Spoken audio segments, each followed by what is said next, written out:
नमस्कार। आज हमारे पास एक कहानी है जो काफ़ी सोचने पर मजबूर करती है। कहानी का शीर्षक है श्रीनाथ खंडेलवाल, धन से बड़ा संबंध। और ये सिर्फ एक व्यक्ति की कहानी नहीं है, बल्कि शायद हमारे समाज की मूल्यों पर एक सवाल है। सोचिए ज़रा, एक आदमी जिसके पास कहते हैं करीब 80 करोड़ की संपत्ति थी। देश ने उन्हें पद्मश्री जैसे बड़े सम्मान से नवाजा, और वही व्यक्ति अपने आखिरी दिनों में बिल्कुल अकेला था, कोई अपना साथ नहीं।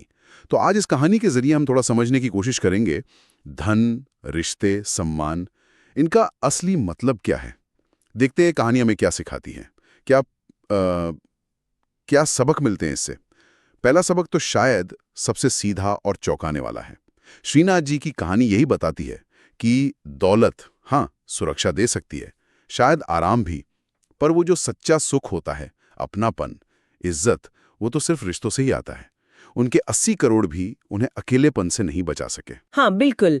और ये बात बहुत अहम है। स्रोत भी यही कहते हैं कि ये कोई अकेली घटना नहीं है, ये उस तरफ इशारा करती है जो समाज में शायद बढ़ रहा है। मतलब जहाँ रिश्तों पर पैसा, स्वार्थ, ये सब हावी हो रहा है। जैसे इस मामले में हुआ, बच्चों ने संपत्ति अपने नाम करवाई और फिर पिता को अकेला छोड़ दिया वृद्धाश्रम में। ये आजकल की एक कड़वी सच्चाई बनती जा रही है, ऐसा लगता है। रिश्तों की कीमत कम हो गई है शायद। और बात और भी ज्यादा पेचीदा तब हो जाती है जब हम देखते हैं कि श्रीनाथ जी कोई ऐसे वैसे इंसान नहीं थे। उन्होंने अपनी पूरी जिंदगी लगाई साहित्य में, दर्शन में, समाज सेवा में। पद्मश्री मिला उन्हें, समाज में कितनी इज्जत थी, लेकिन अंत समय आया तो अपने ही बच्चों ने मुंह मोड़ लिया। बल्कि स्रोत तो ये भी बताते हैं कि अंतिम संस्कार भी समाज सेवियों को करना पड़ा। हाँ, यही तो विडंबना है। समाज में इतना सम्मान पाने वाला व्यक्ति अपने निजी जीवन में इतना अकेला, इतना बेसहारा।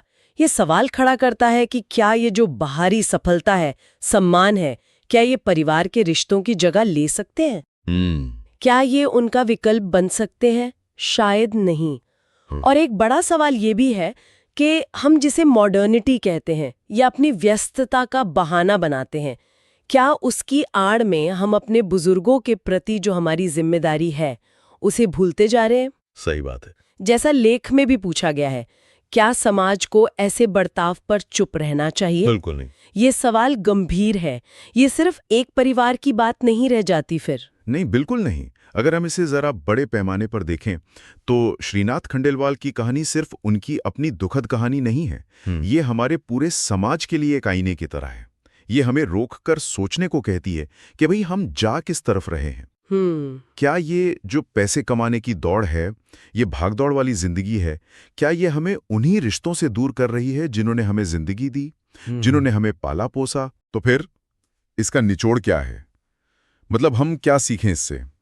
कहानी का संदेश तो मुझे लगता है बहुत साफ है, और स्रोत भी यही इशारा करते हैं कि असली श्रद्धांजलि वो सिर्फ फूल चढ़ाने से या बातें करने से नहीं होती। बिल्कुल। असली श्रद्धांजलि है अपने बुजुर्गों को वो सम्मान देना, वो प्यार देना, और सबसे जरूरी वो साथ देना जिसके वो हकदार हैं। हाँ, उनके जीते जी। हाँ, उनके जीते जी।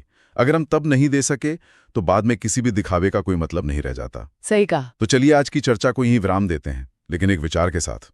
एक सवाल जो शायद हम सबको सोचना चाहिए, अगर किसी बुजुर्ग को उनकी अपनी ही संतान अकेला छोड़ दे तो एक समाज के तौर पर हमारी क्या जिम्मेदारी बनती है? क्या हमारा कोई फर्ज नहीं कि उन्हें वो अकेलापन महसूस ना हो, उन्हें सहारा मिले?